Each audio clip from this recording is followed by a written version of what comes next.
안녕하십니까. 배정한자풀이 35번째입니다. 그러면 어떤 글자가 있는지 바로 한번 들어가 보죠. 왜 바로 들어가냐고요? 여러 말하니까 학생들이 이제는 외웠더군요. 바로 가보죠. 첫 번째 글자 만나봅니다. 지금 이 앞에 이것은 여러분이 부스 공부할 때 달릴 주라고 배웠던 글자고요. 원래 이 글자는 무성할 무자처럼 생긴 글자처럼 보이지만 원래는 이 글자가 창을 들고 무기를 들고서 경계선을 넘는 그런 글자입니다. 즉 무슨 얘기냐? 이것이 경계선이라면 이건 창이고 무기죠. 즉 한마디로 무기를 들고 경계선을 넘어서 달아난다는 데서 이거 너무롤로 하자, 건너가다라는 뜻으로 하자 해서 건널 월, 넘을 월 이런 글자가 된 겁니다. 우리 예를 들어 월권, 월등, 또 초월 할 때 이 너무롤자죠. 초월하면 좋은 거죠. 넘을 초자, 너무롤자, 둘다다, 뛰어넘다라는 뜻이 있습니다. 예를 들면 넘길 넘는데 어딜 넘느냐? 초누, 월두 다 공간을 넘는 겁니다. 예를 들면요. 우리 이런 거 있잖아요. 장대 높이뛰기 이런 것도 월이라고 그런다 이 말이에요. 그래서 월담, 월장 이런 표현을 쓰죠. 월장은 뭐예요? 담장자를 쓰니까 월장. 그렇죠? 너무롤. 넘는 거 좋아하는 사람이 있다면 바로 그것은 일명 도둑이라고 하죠. 중요한 건 뭐냐? 초월은요. 현 세계에 있는 어떤 장애를 뛰어넘는 겁니다. 이것이 초월이죠. 초월보다 더 좋은 게 있다면 승화입니다. 세상은 초월할 수 없어요. 승화하십시오. 나는 미인이고 미인이지 않고를 초월해서 사랑하겠다. 그거 참 어려운 얘기죠. 그저 승화하십시오. 못생기면 못생긴 대로 승화해서 사십시오. 저 보십시오. 살고 있지 않습니까? 여러분 힘내고 사십시오. 다른 글자 한번 만나보도록 하죠. 네, 이번 글자는 밥통이다 라고 하는 밥통위자입니다. 같이 한번 볼까요? 언뜻 봐도요, 이건 머리 같고 몸 같죠? 그게 아니고요. 몸 속에 음식이 들어가는 망태라는 거. 이게 망태가 일종의 그물이라는 얘기죠. 몸 속에 들어가는 어떤 자루 같은 것. 그것이 뭐냐? 밥통이다 해서 이게 밥통이에요. 우리 위장, 위통, 위암할 때 쓰는 자죠. 결국은 몸 속에서 무언가 곡식이 음식물이 들어가면 그 자루처럼 담아주는 거예요. 그것을 이걸 망태라고 그러거든요. 그 자루 같은 게 뭐냐? 밥통이다. 그래서 이게 위, 밥통 위 이렇게 외우면 되겠죠. 결국은요. 위산이 많이 나온다. 밥통에 산이 많이 나오는 게 위산이에요. 그래서 그런지 다음 글자 한번 같이 보도록 하죠. 연계선상에 있습니다. 같이 볼까요? 이번 글자 같이 보겠습니다. 이번 글자는요, 뭔가 어긋나다, 어기다라는 뜻입니다. 같이 볼까요? 지금 이 글자가 가죽 위자입니다. 이게 어떤 가죽이라면 앞발과 뒷발에서 가죽을 당기는 거예요. 즉, 밥통이나 어떤 것을 제거하고 남은 가죽, 그 가죽의 모양입니다. 이게 밥통 위자의 머리 부분에 망태 같은 가죽이 있다면 그 가죽 껍데기만 남아 있는 것을 입구라고 나와 있는 거지만 여기서는 입구하고는 전혀 상관이 없어요. 즉 밥통 같은 어떤 그 안 제거물을 다 제거하고 남은 가죽을 앞과 뒤에서 손과 발로 잡아 당겨서 다루는 겁니다. 이 가죽을 쓰기 좋게 다루는 거예요. 그래서 이게 다룬 가죽 위입니다. 무언가 쓸 수 있도록 다루어 놓은 가죽 위. 그런데 이게 가다가 있죠. 즉 무슨 얘기냐?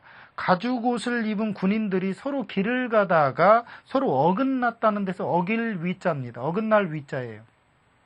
왜 가죽 옷이냐? 옛날 군인들이 입는 옷은요. 지금 말로 말하면 방수 옷입니다. 그 옷이 가죽으로 됐다는 얘기죠. 방수와 방한이 되는 그런 옷을 입은 사람들이 서로 길을 비껴가서 원래 군대에는 특징이 뭐죠? 그렇죠. 규율이죠. 그 규율을 어긋나게 간 것이 바로 위입니다. 제가 전에 이야기했죠. 해병대의 얼차례는 군기 확립입니다. 그러나 PX 방위의 구호는 뭐라고 그랬죠? 기억나십니까? 친절봉사죠. 절대로 PX 방위한테는 군기 확립이라는 게 없죠. 친절봉사. 거의 민간인 수준입니다. 무슨 얘기냐? 법도가 있는 위계질서 선상에서는요. 절대로 어긋나서는 안 되죠. 바로 그것이 어긋나게 나갔다는 데서 어긋날 위가 생겼다는 글자죠. 또 다른 글자 한번 만나보도록 하죠. 이번 글자 거짓 위자입니다. 같이 한번 볼까요? 사람인변 옆에 할위, 할위도 배웠고요. 사람인도 배웠죠. 사람이 하는 짓은 대부분 거짓이다. 맞는 일이죠. 사람이 인위적으로 하는 일은 진리나 어떤 보편타당한 내재하고 있는 우주적인 진리에 대부분 어긋나는 일이죠. 그래서 이것이 거짓 위자입니다. 위선, 위장, 이때 장은 꾸밀 장이죠. 즉 거짓으로 꾸미는 게 위장입니다. 한자가 알면 한자어의 뜻이 보입니다. 이처럼 금방 보이죠. 거짓 위도 알고 꾸밀 장도 아니까 위장 그러면 뭐예요? 거짓으로 꾸미는 게 위장이에요. 동음이의어 위장, 밥통위자에 창자장자를 쓰면 위장이죠.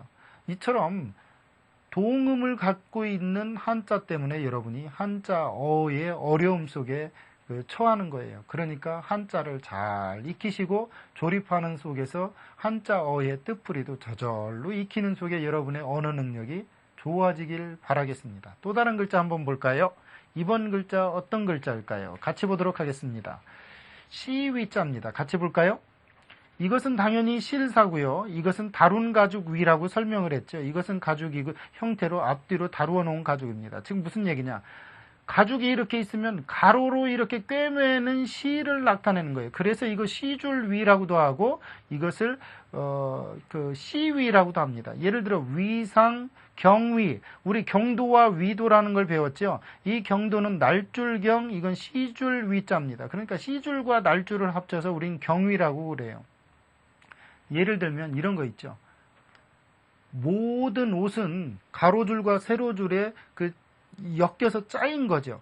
그죠? 가로줄을 위라고 그러고 세로줄을 경이라고 그래요. 그러니까 경도와 위도를 우리 지도선상에서 찾을 수 있잖아요. 그런데 경도 위도를 무슨 경 무슨 위를 쓸 줄 모르면 도대체 이해가 안 거예요. 그런데 시줄 위를 아니까, 즉 시줄 위라는 글자를 아니까 금방 여러분이 어떤 걸 배웠어요?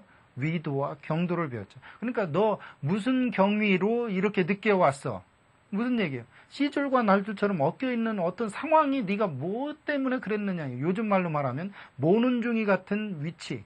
그런 속에서 너 뭐 했느냐는 얘기죠. 이 얼마나 참 기가 막힌 한자입니까? 아, 저만 느끼는 건가요? 네, 또 다른 글자 만나보도록 하죠. 네, 이번 글자 밥통위가 들어갔네요. 같이 한번 볼까요? 말씀원 옆에 밥통위. 즉 밥통 같은 말을 한다는 얘기죠. 그래서 이를 위자입니다. 즉 무슨 얘기냐면 말을 밥통처럼 어리석게 한다는 데서 이를 위 또는 고할 위자입니다. 우리 소위, 위하 할 때 쓰는 자인데, 즉 말을 하긴 하는데 밥통처럼 어리석은 말을 한다. 아니 그런데 왜 밥통이 꼭 바보라는 뜻의 어원이 됐는지 참 이해가 안 돼요. 그런데 어느 날 내과를 가니까 이해가 되던걸. 이 밥통은요, 밥이 들어가든 철사가 들어가든 그저 소화를 시키는 일만 한대요. 우리 피부는 무언가 오면 온 것에 대한 반응으로 재생 능력이 있고 무언가 반응을 일으키잖아요. 근데 이 밥통은 정말 밥통처럼요, 그저 위산만 나온답니다. 그리고 강하기가 말도 못하게 강하대요. 그러니까 여러분이 밥 먹다가 돌 씹어도 끄떡을 안 해요, 이게. 그러니까 밥통이 왜 밥통인지 여러분 이해가 됐죠? 그러니까 옛날에도 이 밥통 같은 놈아 하면은 옛날에 전자밥통이 있었겠습니까? 그게 아니고 우리 몸속에 있는 밥통을 이해한 거죠. 그래 말씀원 옆에 밥통이 밥통 같은 말을 해서 일러주는 거예요. 그러니까 좀 어리석게 이르든 고하든 그런 것을 위라고 한다는 얘기죠. 그러니까 소위 아무개는 뭐뭐다. 즉 이른 바 아무개는 뭐뭐다 라고 하는 거예요. 여러분, 밥통 같은 말은 하지 마십시오. 이것도 모 전자제품에서 바로 항이 들어올 수 있기 때문에 밥통, 네, 그만하겠습니다. 또 다른 글자 보도록 하죠.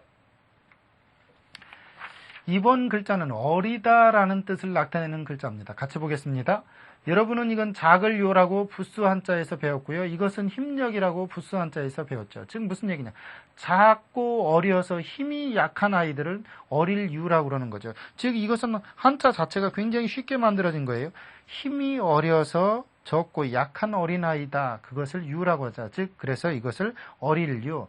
유치원 할 때 유치, 또 유아 유년 시절 할 때 유는 힘이 작고 몸이 작아서 무언가 어렸을 때를 유라고 한다는 얘기죠. 결국은요, 태중에 있는 어린아이의 몸 구부리고 있는 글자를 본단 요가 그 안에 숨어 있죠. 작을 요가 어떻게 해서 작다고 그랬죠? 태중에 아이가 구부리고 있는 것 같은 그런 형태라고 그랬잖아요. 그걸 요라고 한단 말이에요. 그런 아이들이 힘이 있을 턱이 없죠. 그래서 이것이 어릴 유로 음가를 변형을 시켜서 가져온 겁니다. 또 다른 글자 보도록 하죠. 이번 글자는요, 원래는 술통유자입니다. 술유자입니다. 같이 한번 보도록 하죠. 지금 보니까요, 술병에 마개가 막혀 있는 그 글자입니다. 그래서 이것이 원래는 본래 술통의 모양이었다가 술은 닭이 둥우리에 들어가는 유시 무렵에 마신다. 유시가 뭐냐? 닭이 그 둥우리에 들어가는 시간은 5시에서 7시입니다. 그걸 자축인묘를 따지고 또 뭐 그런 걸 따졌을 때 천간과 지간을 따졌을 때 유는 5시에서 7시를 유라고 그래요. 저녁. 그러니까 닭이 둥우리에 들어가는 시간에 술을 마신다 해서 이것은 나중에 닭이라는 뜻으로 쓰였어요. 그러니까 이것을 앞에 삼수변을 합쳐서 술주자를 만들어냅니다. 닭이 둥우리에 들어가는 시간에 사람들이 대부분 물 같은 것을 뚜껑을 열어서 마시는데 그게 뭐냐? 술이다 해서 술주자를 만들어내고 이것은 당류로 쓰였다는 얘기죠. 그래서 10째 지지인 닭을 뜻하게 됐습니다. 원래 닭이라는 글자는 닭개자가 따로 있죠. 이것은 무슨 얘기냐? 지지에서 10번째 지지인 닭이라는 그 띠를 나타낸다는 얘기예요. 그러면서 또 그 유시 또 유방 할 때 방위와 시간을 나타내는 그런 글자로도 쓰인다는 얘기죠. 그러니까 원래 이 닭유자는 닭이라는 뜻이 아니었고 바로 술통의 모양이었다. 술을 통해서 술을 꺼내서 먹는 시간은 5시에서 7시였는데 그것이 유시였다. 그 유를 그래서 우리는 닭유라고 부르기로 하고 술주자는 앞에 술의 특성인 물수, 삼수변을 붙이자 해서 술주가 만들어졌다. 이렇게 이해하시면 여러분 천재적입니다. 다른 글자 만나보도록 하죠. 이번 글자는요, 부드러울 유자입니다. 같이 보도록 하죠. 창모라는 글자와 나무목, 창과 나무 무슨 상관이 있어요? 이 창모는 창의 뾰족한 부분이죠. 즉 무슨 이야기냐면요, 창의 자루로 쓰는 부드럽고 탄력 있는 나무라는 데서 이게 부드러울 유자입니다.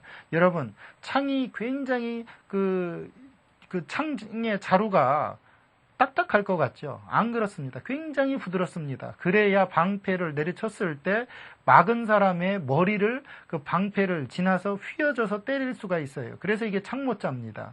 즉 그 창모의 자루는 부드러워야 된다 해서 부드러울 유자로 쓰이게 되는 거죠. 우리 유순하다, 온유하다, 유정할 때는 이 부드러울 유자를 씁니다. 그런데요, 부드러울 유자가 전혀 상관없는 창에서 따왔다는 건 참 아이러니컬하죠? 여러분, 남자든 여자든 딱딱합니까? 내면에는 부드럽습니다. 여러분, 내면을 보십시오. 참 애교 많은 사람들입니다. 이 부드러울 유자를 보니까 창이라는 것은 굉장히 살인적이면서 동시에 굉장히 딱딱할 것 같은데 자루는 굉장히 부드러워야만 쓸 수가 있는 거죠. 강한 것과 부드러움의 조화 없이는 세상 아무렇지도 않은 듯 굴러갈 수가 없습니다. 음과 양은 만나야 되고요. 조화로운 속에서 굴러가야 됩니다. 여러분, 제가 여러분한테 꼭 도를 믿습니까? 그러는 것 같습니까? 그게 아니고요. 이처럼 전혀 상관이 없는 것 속에서 부드럽다라는 글자를 찾아낼 줄 알았던 당시의 생각의 이동, 이렇게 변화주는 것, 그것이 여러분의 사고력을 증대시킨다는 거죠. 또 다른 면을 보는데 인색하지 마십시오. 다음 글자 한번 또 볼까요? 이번 글자는요, 그윽할 유자입니다. 그윽하다라는 그 감정 표현을 과연 어떻게 만들어냈을까요? 여러분, 한자 없다고 생각하고 여러분이 만들어내 보십시오. 어떻게 만들어내니까 무지하게 고민스럽죠? 그런데 이 옛날 사람은 이렇게 만들어냅니다. 같이 볼까요? 산을 나타내는 매산과 이 작을 요자 두 개를 합쳐놨어요. 산 속에 있는 작고 작은 들풀이나 이런 것들은 너무나도 그윽하다는 거죠. 그래서 그윽할 유에 참 잘 만들었어요. 이 작을 요라는 자를 알면 산 속에 작고 작은 것들은 굉장히 그윽하죠. 그래서 이것을 그윽하다, 또 다른 세계를 표현한다 해서 저승유라고도 합니다. 예를 들어 유명을 달리하다, 유현, 유계, 유계는 저승사 세계를 유계라고 그러죠. 한자가 이렇게 만들어졌습니다. 그윽하다라는 개념을 어떻게 표현할지 몰랐을 거 아니겠습니까? 그런데 산을 한번 들여다봤습니다. 그랬더니 작고 작은 들풀이 너무나도 그윽한 거예요.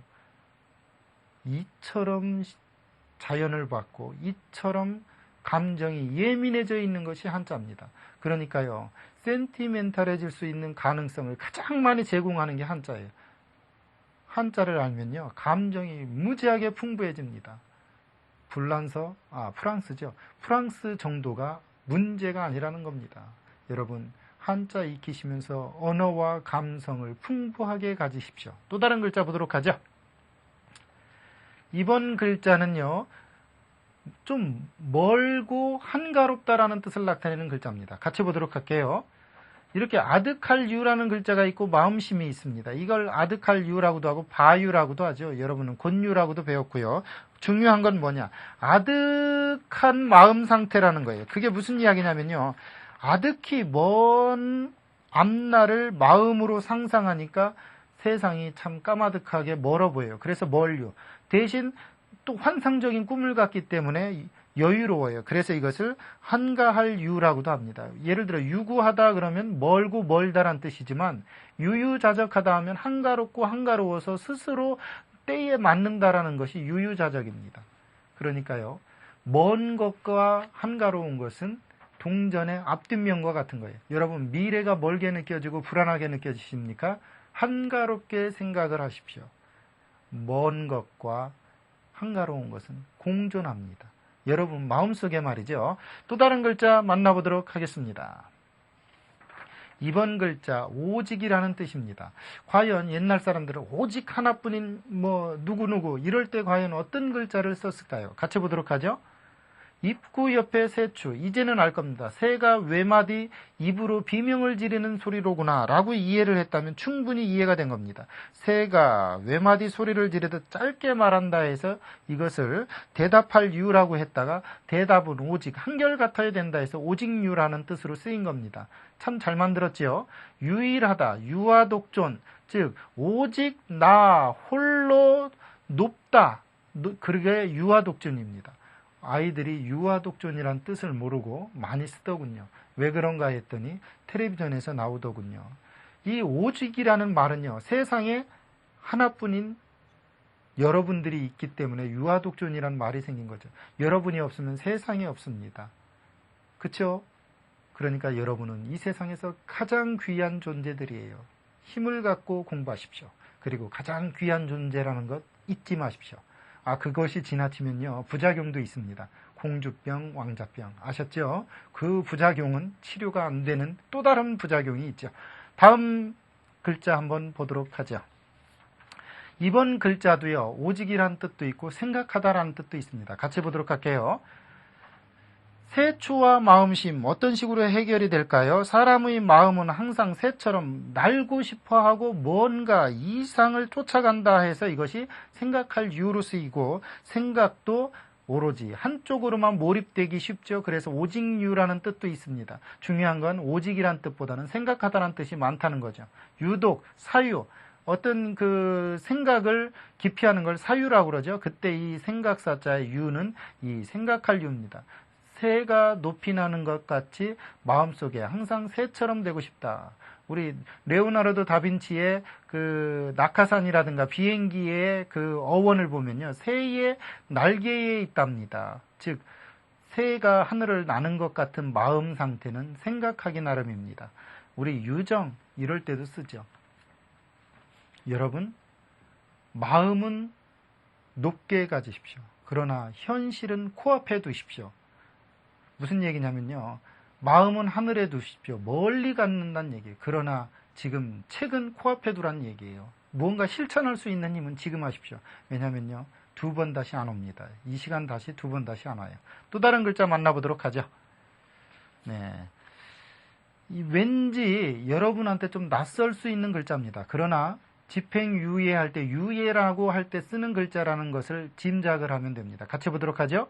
이건 개구, 이건 두목추라는 글자죠. 이것은 술주자의 그 어원처럼 그 어원 속에 남아 있고요. 이것은 그 술병을 든 사람의 머리에 깃털을 가지고 있는 거죠. 이건 두목이라는 얘기예요. 원래 술자리에 우두머리가 제일 먼저 술병을 잡고 일명 병권을 잡고 돌리죠. 병권은 아무나 잡는 게 아니에요. 병권을 잡은 사람이 두목이었다 해서 두목주자죠. 그러니까 개처럼 두목 앞에서 자기 말을 머뭇머뭇거리고 좀 이렇게 그 자세히 하기 위해서 좀 주저한다는 거예요. 그래서 이것이 머뭇거릴 유였다가 머뭇거렸다간 오히려 역효과가 난다 해서 오히려 유, 머뭇거릴 유자입니다. 유에 좀 뭔가 집행을 잠시 머뭇거리면서 예상하는 것을 유예라고 그래요. 예를 들어 유부족, 오히려 부족한 것을 유부족이라고 하죠. 이처럼 두목 앞에 개처럼 뭔가 머뭇거리다라는 뜻의 머뭇거릴 유가 오히려 역효과도 났다 해서 오히려 유로 쓰인다는 것 잊지 마시기 바랍니다. 그러면 또 어떤 자가 있는지 같이 보도록 하죠. 이번 시간에 마지막 글자인가요? 같이 보도록 하겠습니다. 같이 보도록 하죠. 이것은 오드이라는 걸 여러분이 배웠고요. 이건 골짜기 곡자입니다. 산과 산 속에 있는 입구죠. 그래서 이게 골곡, 골짜기 곡자예요. 즉 무슨 얘기냐? 옷이 커가지고서 산 골짜기처럼 여유가 있다는 데서 이것이 넉넉할 유자에 또 늘어질 유자입니다. 넉넉하다란 얘기예요. 즉 무슨 이야기냐면요. 유관, 온유, 유복할 때 쓰는 자지만 중요한 것. 옛날 옷은 특징이 있죠. 옷소매가 좀 넓습니다. 그 형태를 보고서 아하, 이것은 넉넉할 유로 쓰도록 하자. 넉넉하다라는 것은 옛날 사람들은 뭔가 채우기 위한 것으로 받아들였던 게 아니고요. 옷소매, 단지 옷소매가 좀 늘어지고 그것이 골짜기를 드릴 것 같은 뻥 속에서 넉넉함을 찾아낸 거예요. 넉넉할 유는 뻥문화입니다. 여러분, 그런 마음이 있다면요. 좀 더 즐기면서 살 수 있을 겁니다. 물론 공부도 그렇게 할 수 있겠죠. 이 시간 강의 여기까지입니다. 감사합니다.